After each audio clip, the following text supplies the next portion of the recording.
Let's begin with some of those breaking headlines, if we could, David. So Ukraine moving to declare that state of emergency, calling in reservists.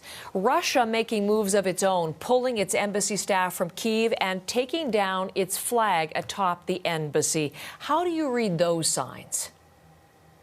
Everything continues to get more serious. I think I'd put more attention on what the Russians are doing, because those are pretty concrete indicators that they have some concerns about the safety of their personnel and what would happen to their diplomatic footprint in the Ukraine. The Ukrainians seem to have been kind of a little slower to act throughout this. I don't know if that's a measure aimed at trying not to panic their own population, but in a lot of respects, they seem to be judging the situation differently. But despite all the Russian chatter in the last couple of weeks, if they're pulling their own people out, that's not the kind of thing you do unless you think that there's a reason to be concerned about their own safety. So I'd read more into that than a lot of the other measures.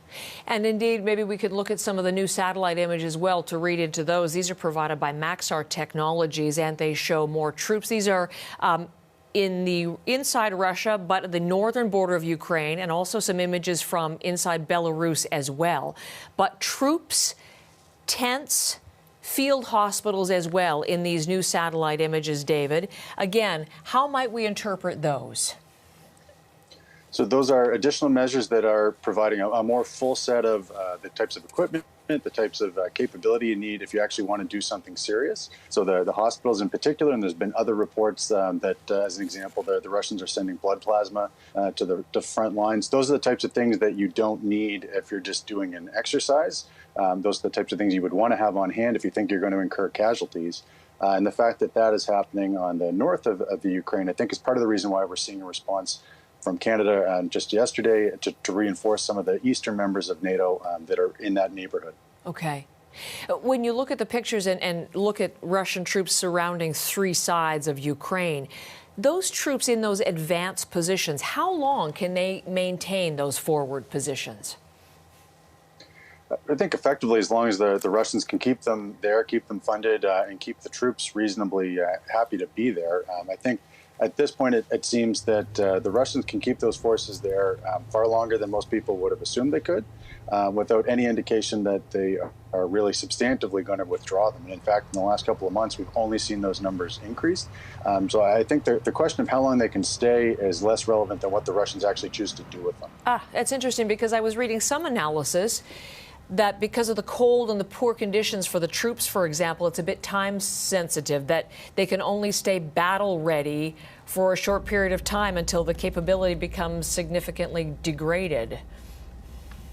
So that would be with reference to what if they actually want to send in some of those heavy forces into Ukraine. Okay. And I don't think that that's ever been one of the only options the Russians are facing. They can intimidate and force the Ukrainians to take a lot of actions that they otherwise wouldn't, just by having that threat there.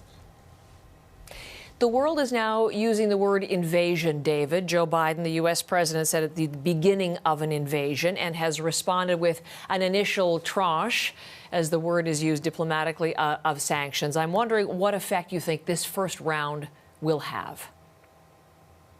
So I think the intent is to basically keep demonstrating to the Russians that the West collectively, and I think that this is a refreshing return to American-led Western responses in crises like this, which we spent 4 years being very unaccustomed to.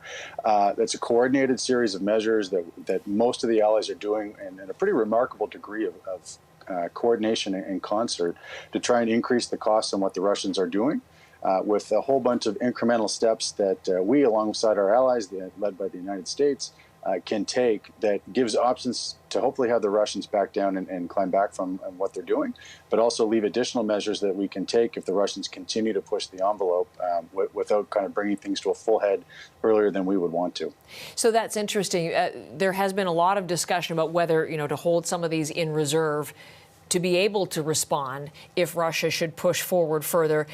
Boris Johnson made that point yesterday. He's been criticized very soundly today for having done so. And we're hearing, as I was just mentioning and reporting to you, some breaking details that the U.S. is now publicly floating the idea of export controls. Are there more measures that would, in fact, be effective to deter or dissuade Putin from an all-out invasion, do you think, at this point? So I think those are the ones that you mentioned are certainly some of them. So if we were to say not allow the export of sensitive chip technology that would hamper different parts of the Russian economy. There's also different sanctions you could apply both on financial institutions. So Canada, as an example, was levying sanctions on a couple of different Russian banks, but not all of them. There's additional measures you could bring in on some other members of the Russian oligarchy to put more costs on the Russian leadership, or even some of the Russian leaders personally, more so than have been done in the past.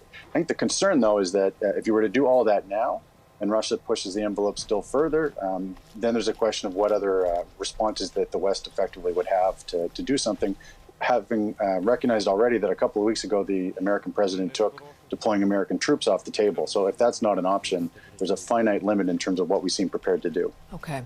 And Canada's response so far, if you would, yes, as you mentioned, announcing some sanctions yesterday, also announcing 460 troops going in to bolster NATO positions in Eastern Europe. How would you assess Canada's, as I said, response?